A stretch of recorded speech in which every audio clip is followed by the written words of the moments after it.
Bagian dari kata firman Allah. Terima kasih Tuhan Yesus yang namamu sampai selama-lamanya. Amin. Teman-teman akan tidur kembali.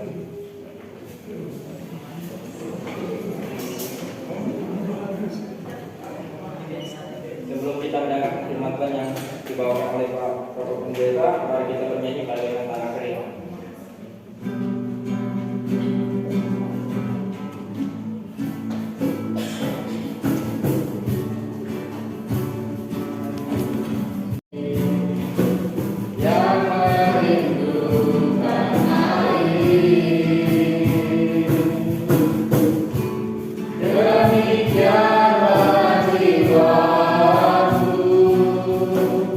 Kau sadar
Tapi memang nggak tahu apakah cukup ya. Jadi kertasnya jangan dibuka dulu.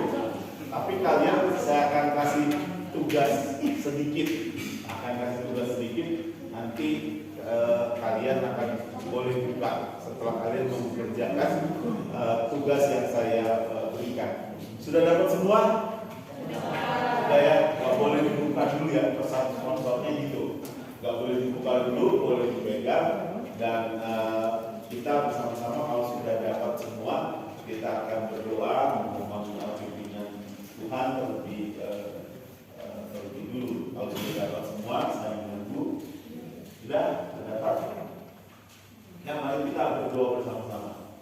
Bapa di surga, kami bersyukur karena kami boleh bersama penerangan rohani, memberi kepada kami pertolongan untuk memahami kebenaran ini. Dalam nama Tuhan Yesus Kristus kami berdoa, haleluya, amin. Nah, tugas kalian yang sudah punya pasti ada bawa pensil. Tugas kalian adalah menulis apa? Menulis secara singkat sesuatu yang kalian sedang alami. Jadi kan rahasia ya. Kalau yang tidak alami kan beda. Nggak usah dicontek. Nggak usah namanya, nggak usah ditulis ya. Nggak usah ditulis. Ditulis di kertas yang kosong itu. Saya minta nggak ada pulpen. Ada pulpen. Ada pulpen. Masa ada pulpen? Kebiasaan pada bawah yang lebih handphone, ya kan? Biasanya di smartphone. Jadi waktu hanya 3 menit, silakan menulis.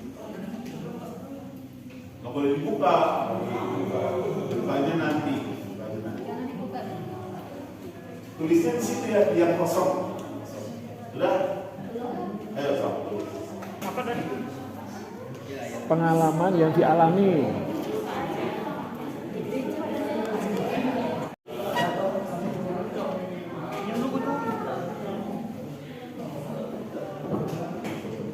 Kawan.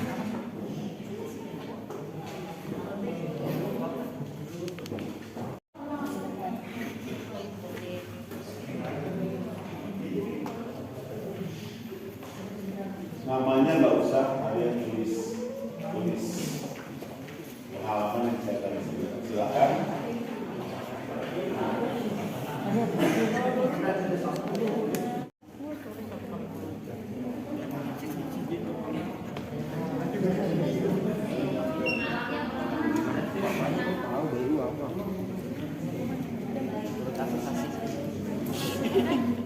Cepat ditulis harusnya.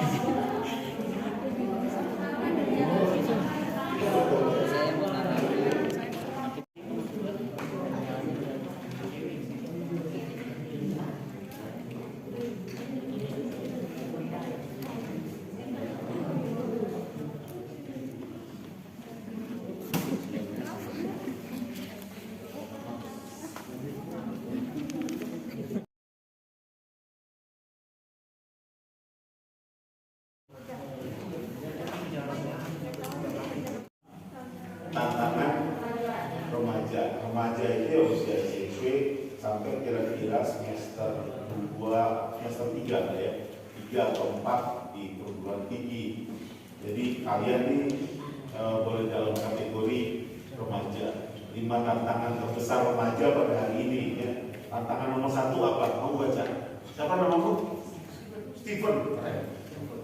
Steven Spielberg, bukan? Terhadap pengaruh lingkungan, teman di rumah, di sekolah sama aja ya. Satu di kelas bikin masalah, kayaknya semua kelas bermasalah, betul nggak?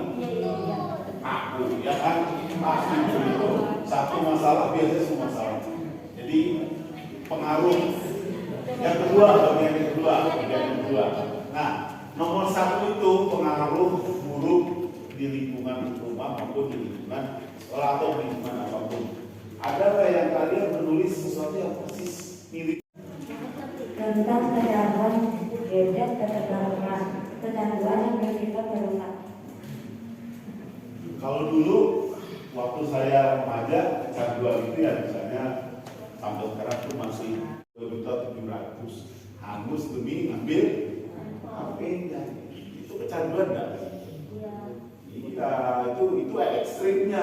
Kalian juga pasti menghadapi hari-hari di mana ketinggalan HP, pilih membatalkan ke bioskop daripada HP ketinggalan. Kecanduan. Yang ketiga, siapa baca yang ketiga? Cowok sebelah sini. Cowok. Kamu baca. Kawasan masalah di sekitar ibu. Kalau saya kalau saya dikatain handphone itu bukan masalah, itu kenyataan, betul nggak? Tapi kalau Yesus dibawa-bawa, lo matinya tidak kayak Yesus lo, dipantek tau nggak? Disalib. Wah, itu saya perang langsung ini. Jadi ada orang hari ini, kalian mungkin ada yang dulu pernah mengalami situasi bullying, dibully. Ada pernah mengalami? Ada ya. Kalau saya semua bicara, mungkin kalian berbicara. Ada mengalami. Ya. Baik perbuatan. Kenapa? Pelan-pelan tentang waktunya romantis kepada pacaran. Pacaran. Pasti ada yang tulis juga tentang pacaran. Ini ya. Ini dengar ya. Ada satu perusahaan internasional cari tenaga marketing. Terus ada beberapa mahasiswa saya di STTI yang ikut 2 orang itu. Melalui tes, dia masuk 10 besar. Dia senang. Tapi yang satu gagal. Dia tinggal satu. Yang satu akhirnya terima di perusahaan ini. Sekarang di Hong Kong. Dia cerita ke saya. Aku ditanya Pak, waktu anak kuliah, ini yang wawancara di Jakarta wawancara. Waktu kamu kuliah, punya pacar nggak? Punya. Berapa pacarnya? 5. Wih, jadi yang ada enggak ya? Yang ditanya, pacaran pernah nggak? Pernah berapa kali ganti pacar selama saya 4 semester udah 5 kali ganti pacaran. Yang muncul generasi yang seperti itu. Coba kita lihat sama-sama ya. Kita daftarkan sama-sama 2 Timotius pasal yang ke-3 ayat yang ke-1. Siapa baca ayat ke-1? Bisa nggak? Ayat 1 dari kamu. Ya. Terakhir akan datang masa yang sukar. Oke, ketahuilah pada hari-hari terakhir. Ya, hari ini sudah ada pada jam, saya lebih optimis lah, jangan jam 5, jam 4 sore Mungkin dunia kita hari ini, kata Rasul Paulus, adalah dunia yang hidup di hari-hari terakhir. Barusan tadi gempa kan ini, kerasa nggak gini? Saya lagi ngajar tadi di lantai 4, ya, anggota kelasnya nggak banyak sih, hanya 18. Siapa duluan ditarik? Mahasiswa, saya duluan. Saya duluan nanti. Cepat. Satu-satu, jangan panik, satu-satu turun. Kalau nanti goyangnya luar biasa. Ya. Jadi, saya pikir dunia ini udah. Nah, 3 hari lalu di Pangandaran, 4,6 skala Richter. Sekarang di Cianjur, nanti geser ke ujung kulon sudah ada ramalan itu prediksi dari BMKG akan berdiri. Apa yang terjadi dengan manusia? Ya. Manusia akan mencintai dirinya sendiri dan menjadi hamba uang. Mereka akan membual dan menyombongkan diri. Mereka akan menjadi pemfitnah. Mereka akan berontak terhadap orang tua dan tidak tahu berterima kasih. Tidak mempedulikan agama. Terima kasih. Manusia akan mencintai dirinya sendiri. Tadi aku, yang penting aku. Manusia mencintai. Aku bersukacita ketika dikatakan orang kepadaku, mari kita pergi ke rumah Tuhan. Sekarang kaki kami berdiri di pintu gerbangmu, hai Yerusalem.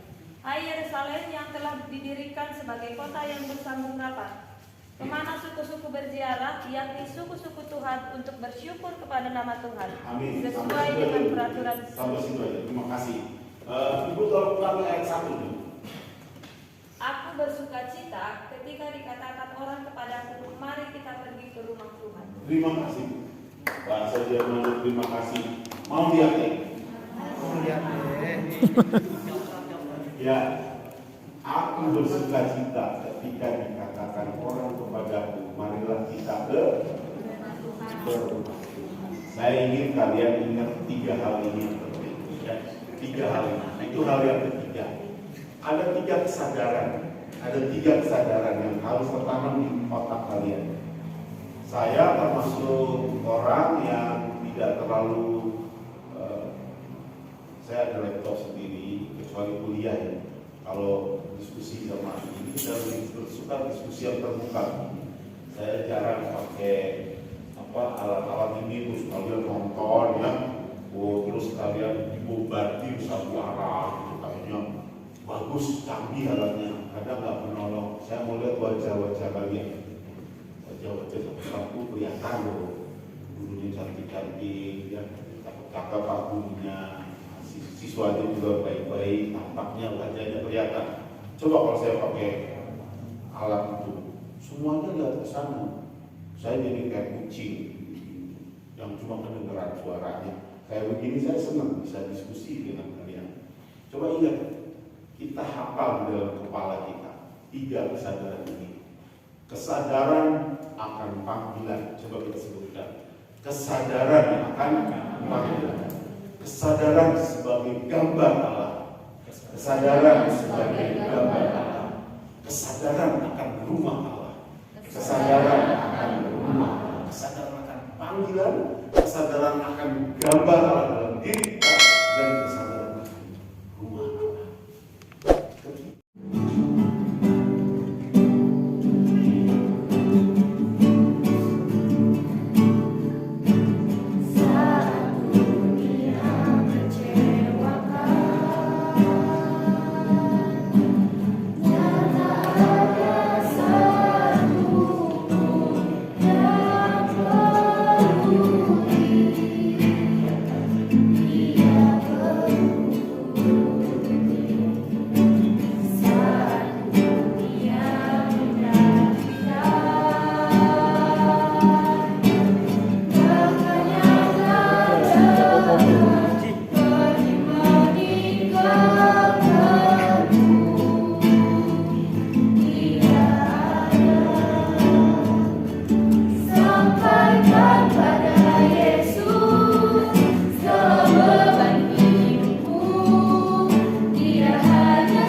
firman yang disampaikan oleh kamu, Mak Susia.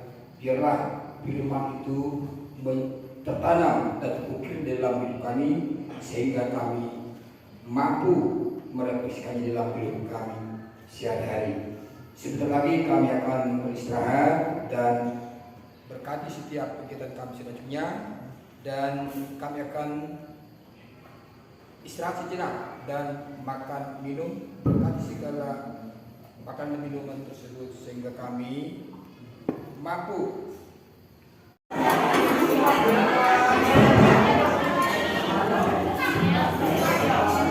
Mantap.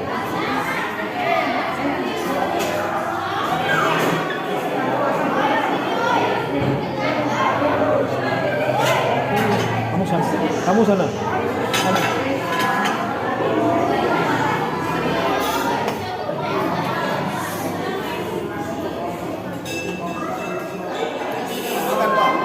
Oke. Kamu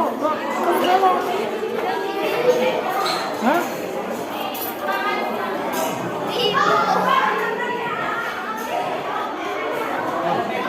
Kita makan? Oke.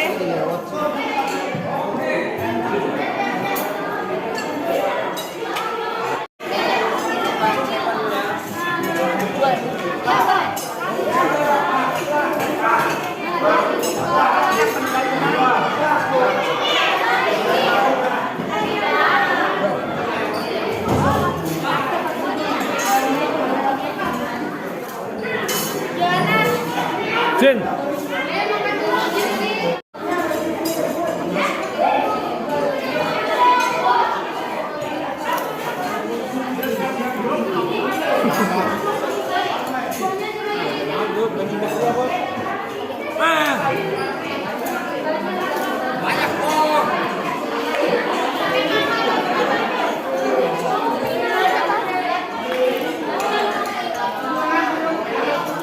Kenapa disuapin?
Bapak Ibu guru yang memberi kesempatan saya untuk boleh bersama dengan teman-teman ada di sini menikmati malamnya kota Lembang. Jadi selamat datang ya ke kota saya. Ini kota yang saya banggakan, kota yang saya suka. Bandung is the best. Bandung is my home, my sweet home gitu ya. Kemanapun saya pergi, saya akan selalu ingat Bandung. Ya, kalian sudah berapa kali datang ke kota ini? Selamat ya, yang sudah 3 kali, mungkin besok pulang bawa bayu kan, atau piring nasi. Yang lulus-lulusan ada di siapa ini. Nah, teman-teman. Nah, ini dia. Temanya perhatiin home sweet home. Apa artinya home sweet home buat teman-teman? Manis. Kamu ya. Jadi kamu aja yang manis bukan saya. Asik ya. Ya, oke. Apakah yang manis? Saya mau tanya sebelum kita bicara lebih lanjut. Menurut teman-teman ya. Menurut teman-teman, bagaimana seandainya seorang pelajar itu tidak mau pergi ke sekolah? Tuh. Ini bukan jawabannya bukan soal atau benar atau salah. Namanya ini pendapat. Menurut teman-teman, bagaimana jika seorang pelajar tidak mau ke sekolah? Halo? Saya bertanya, pelajar tidak mau ke sekolah, gimana? Yes. Keras ya?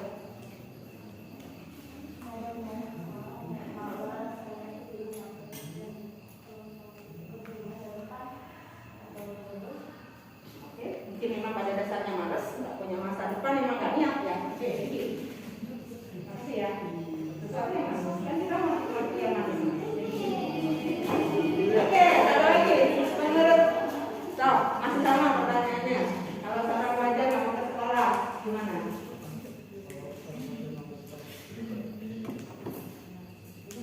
Tetap harus ke sekolah karena itu kewajibannya.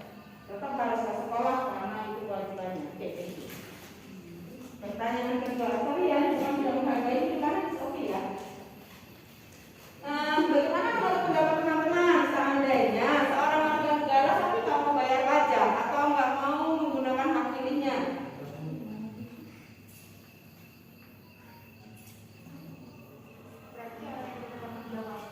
Bukan orang yang bertanggung jawab, oke? Tinggi. Kamu? Sama? Tidak bertanggung jawab karena itu udah aku lah. Karena ada kewajiban. Kewajiban. Sama lah ya? Yang manisnya satu aja, ada hati biji. Oke. Oke, thank you. Satu lagi, gimana ya seandainya seorang tentara tapi dia nggak punya kesatuan, nggak punya. Oke. Nanti yang mau selesai. Santai juga, benar nggak? Selesai dengan pertanyaan juga. Berarti dia rasa nasionalismenya kurang tinggi dan tidak menjalankan kewajibannya sebagai aparat negara.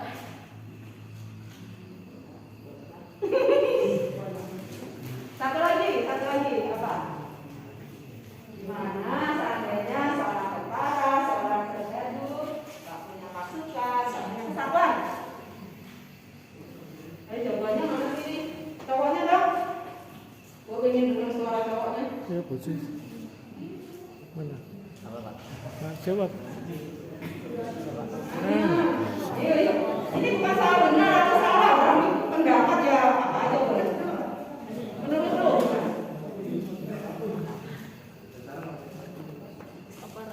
Nah, tentara nggak punya pasukan. Kurang bergaul tentaranya. Ini pasti tentaranya nggak gaul ya. Karena dia nggak punya keberanian untuk menawarkan sesuatu. Ya. Terus main kali ya.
Kita semua adalah memang gereja umum, tapi gereja itu juga adalah rumah kita. Nah, kita masuk ke pembahasan yang ketiga ini, yang penting. Kalau gereja itu adalah rumah kita, gereja itu adalah kehidupan, ya. Organisme kehidupan. Nah, besok pagi waktu kalian bangun, matahari masih ada nggak? Kalau besok pagi juga ada matahari, berarti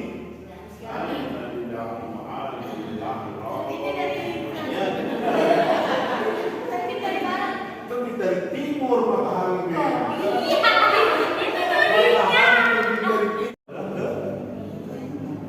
Bukan sekedar aturan, ya. Gereja itu adalah kehidupan. Karena gereja itu adalah kehidupan, gereja itu adalah orangnya, bukan kursinya, bukan bangkunya, bukan alat musiknya, bukan caranya dia yang joget-joget, ya. Bukan sound systemnya yang bagus, bukan. Gereja itu adalah hubungan antar jemaat, antar kalian dengan teman-teman kalian.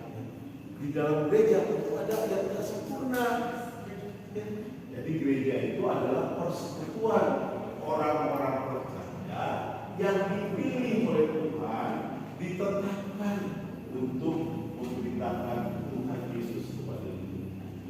Jadi gereja itu yang pertama adalah hubungan antar anggota antar kalian semua. Nah, saya ingin menunjukkan mengapa gereja itu penting. Mengapa gereja itu kehidupan yang penting? Pertama, karena gereja itu dibentuk oleh Tuhan Yesus. Kita bilang gereja dibentuk oleh Tuhan Yesus. 3-4. Gereja dibentuk oleh Tuhan Yesus. Sekali lagi. Gereja dibentuk oleh Tuhan Yesus. Lihat ayatnya dalam Matius pasal yang ke-16. Ini kali ini sih gak usah pakai mic, kedengeran ya. Suara saya keras. Matius pasal yang ke-16. Mari kita baca sama-sama. Bagian ini semua baca pasal 16 ayat 18. Matius 16 ayat 18. Sudah dapat semua? Yuk kita baca Matius 16 ayat yang ke-18. 3, 4. Dan aku pun berkata kepadamu, engkau adalah Petrus, dan di atas batu karang ini aku akan mendirikan jemaatku, dan Allah tidak akan menguasainya. Nah, kata Tuhan Yesus kepada Petrus, kata Tuhan Yesus apa? Engkau adalah Petrus. Di atas pengakuan imanmu Petrus, aku mendirikan jemaatku, dan alam maut tidak akan menguasainya. Pengakuan Petrus apa? Ayat 16. Maka jawab Simon Petrus, engkau adalah Mesias, anak Allah yang hidup. Engkau adalah Mesias. Rasul Petrus menyadari bahwa Yesus Kristus adalah, harus tahu Yesus Kristus itu Tuhan, Juru Selamat yang hidup. Maka di atas pengakuan Petrus itu aku mendirikan gereja. Jadi kalau tadi Eliezer adalah gereja, Eliezer ini Tuhan, Eliezer ini dibangun oleh Tuhan, dibentuk oleh Tuhan. Buktinya apa? Sok. Buktinya apa? Kalau telinganya Eliezer nggak ada satu, bisa bikin telinga palsu kan? Coba kita bersyukur hidung kita lubangnya ke bawah. Betul nggak? Coba kalau hidung kita lubangnya ke atas, kalau kehujanan gimana? Masuk dong airnya, masuk airnya. Tapi bersyukur karena Tuhan memberikan kepada kita bentuk yang sempurna. Makanya waktu kita bilang kayak ini, Tuhan Yesus bilang, engkau Petrus, karena pengakuan imanmu, aku mendirikan jemaat Tuhan. penting karena jemaat Tuhan didirikan oleh Tuhan Yesus. Jadi bukan didirikan oleh Bapak Presiden. Jemaat Tuhan.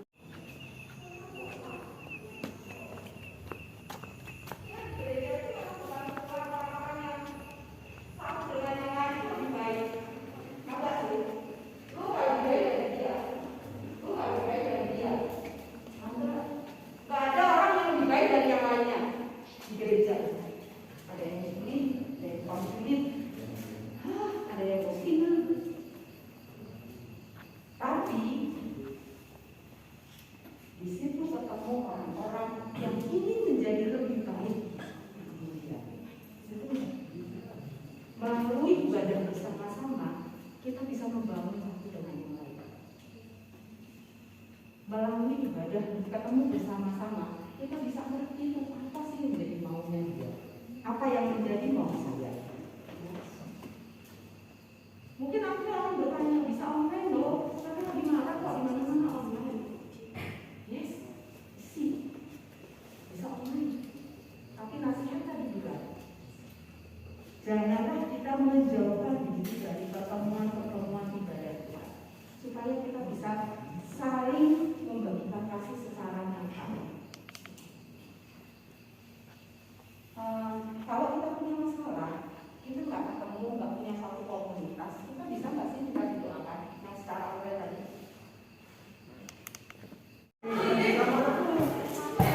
Sistemnya satu kelompok satu aja ya.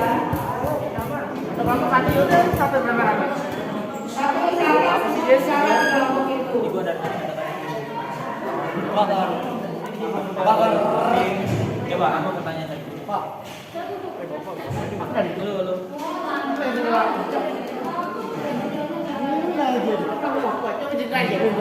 Tanya satu ya itu berarti. Sekarang. Katanya dari bunyi. Itu. Kalau bos besar mungkin habis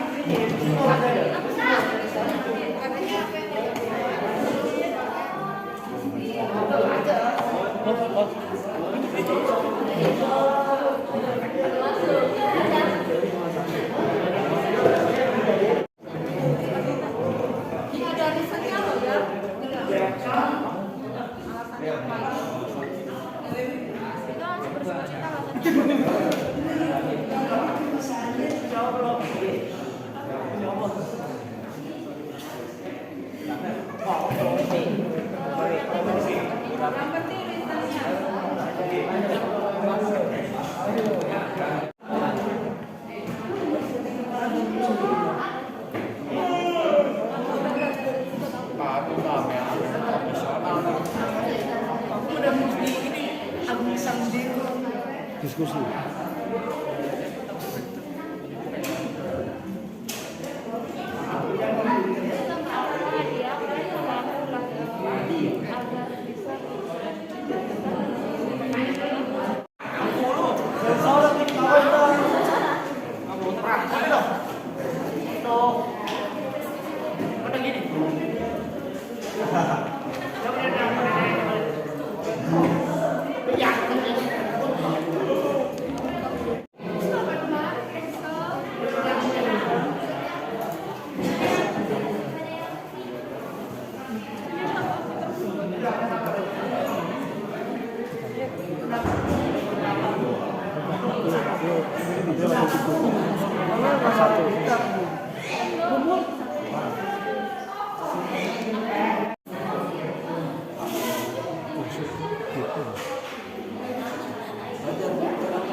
Pak.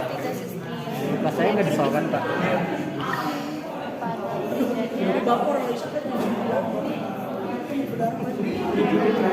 Mario di syuting nggak mau.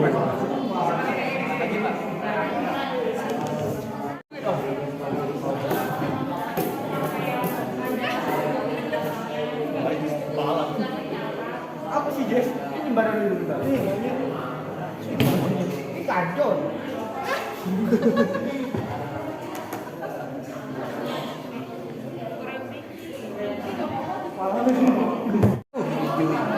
Enjoy, santai, slow.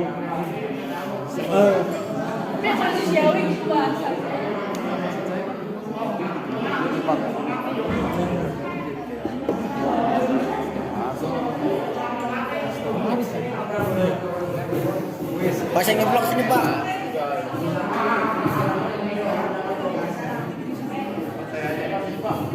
Kamu diskusi dulu.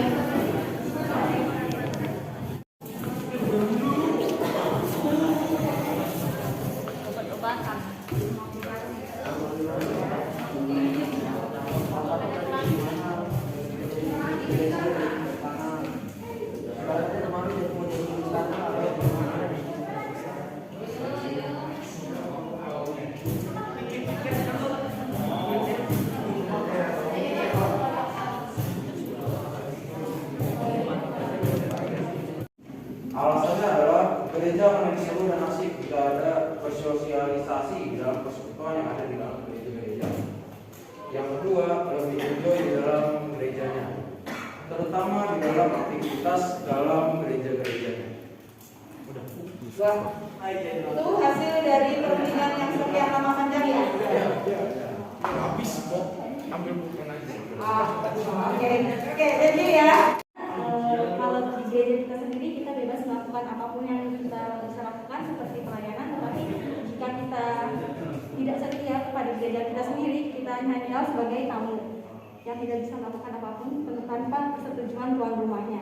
Yang kedua, menjadi target Kristus. Dimanapun kita berada, pasti kita harus menerapkan kasih seperti Tuhan Yesus yang selalu mengasihi kita sebagai anak-anaknya. Yang terakhir itu ada setia kepada gereja, yaitu setia juga bisa disebut suatu bentuk kepatuhan kita kepada gereja kita sendiri, seperti kita melayani dan persekutuan. Terima kasih. Oke, terima kasih. Oke, boleh dong kasih. Untuk menjadi diri kita, menjadi salah kita bisa bergabung dalam organisasi di dalam gereja tersebut atau menjadi anggota organisasinya dan aktif serta dalam kegiatan yang dilaksanakan, menjadi pelayan yang memiliki sifat rendah hati dan mau melayani dengan tulus sebagai bentuk upaya kita membalas kebaikan Tuhan.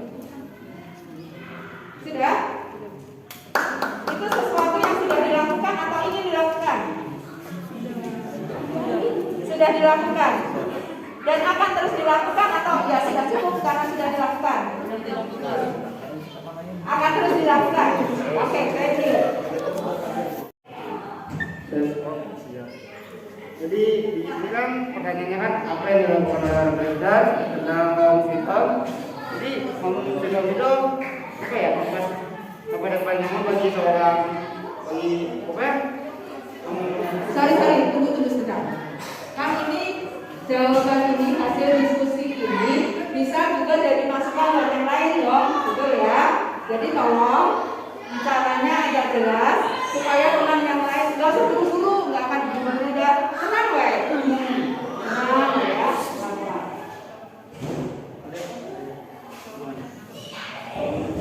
Jadi kaum vital itu merupakan sebuah ungkapan yang menggambarkan betapa nyamannya tinggal di rumah Bapak. Rumah Bapak yang surga. Belum masalah. Itu saya maju kan. Gua tadi yang dikte, jangan ketawa dong. Iya, kasih semangat mereka. Jadi di dalam konflik ini itu di dalam keluarga itu ada hiburan, apa sih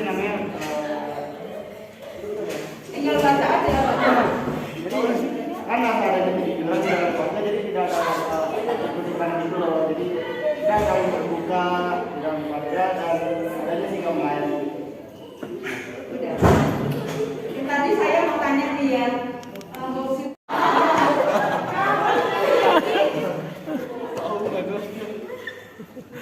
tidak salah, nggak ada lagi, cuma ingin jelaskan aja. Mana ada keroyok tadi kita nggak? Enggak.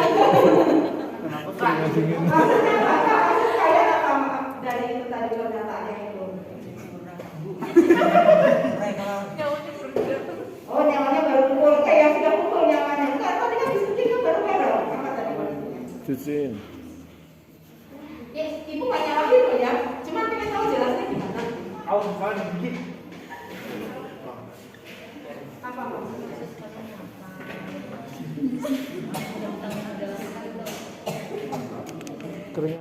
Tinggal seperti sama seperti di surga ya. Jadi aman bukan tidak ada penyuruhan harus diperhatikan di keluarga gitu.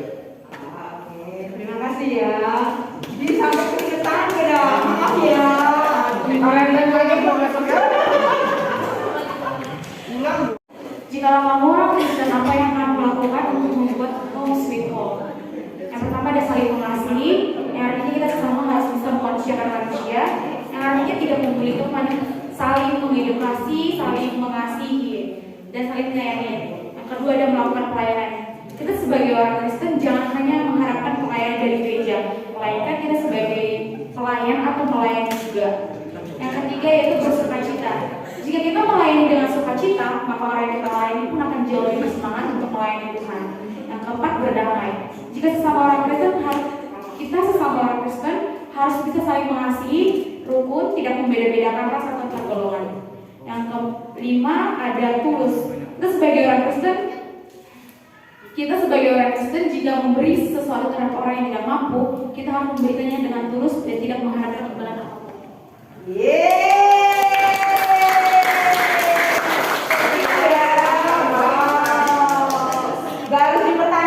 Berharap pada waktu teman-teman saling meluruskan pendapat satu dengan yang lain, itu menjadi satu keputusan pribadi buat teman-teman, dan tidak hanya sekedar wacana ya. Tidak hanya sekedar wacana, artinya tidak hanya sekedar di angan-angan atau tidak hanya sekedar menjadi cita-cita, tetapi itu akan menjadi habit kalian, menjadi kebiasaan kalian, sehingga hidup kalian itu akan berdampak. Tentunya dampak yang baik yang akan dihasilkan dari perilaku yang baik, sikap ibadah yang benar. Oke, selesai sesi saya. Bolehkah saya serahkan kepada Ibu Nina? Kita tadi sudah berdoa. Terima kasih. Bagaimana sikap kita, apa peran yang bisa kita ambil sebagai anak-anak Tuhan, yang supaya kita dapat menjadikan gereja itu rumah kita, ya, tempat kita bertumbuh, tempat kita berkembang, tempat kita menjadi semakin dewasa. Ya, baik, kita akan menutup diskusi pada malam hari ini dengan doa. Tetapi sebelumnya mohon untuk Ibu Agnes sekali lagi maju ke depan. Kami menyampaikan ucapan terima kasih untuk sharingnya malam hari ini, untuk firman Tuhan yang sudah dibagikan bagi kami semua. Minta tolong Ibu Rosma akan menyampaikan ucapan terima kasih untuk Bu Agnes. Silakan Bu Agnes sekali lagi maju ke depan.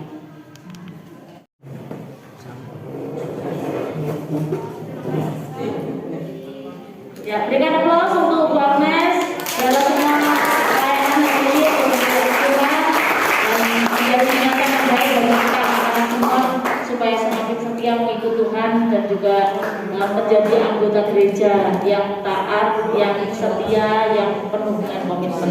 Terima kasih Tuhan Yesus memberkati kita semua. Ya, terima kasih Bu. Ya, kita akan bersyukur karena kesempatan sharing malam hari ini. Menolong kami semua, mengingatkan kami betapa pentingnya kami menjadi anggota gereja yang setia, bukan hanya sekedar datang dan pulang, tidak membawa apa-apa dan tidak melakukan peran apapun di gereja kami. Padahal kami memiliki banyak kesempatan untuk kami bertumbuh, untuk kami melayani, untuk kami menjadi dewasa dan menjadi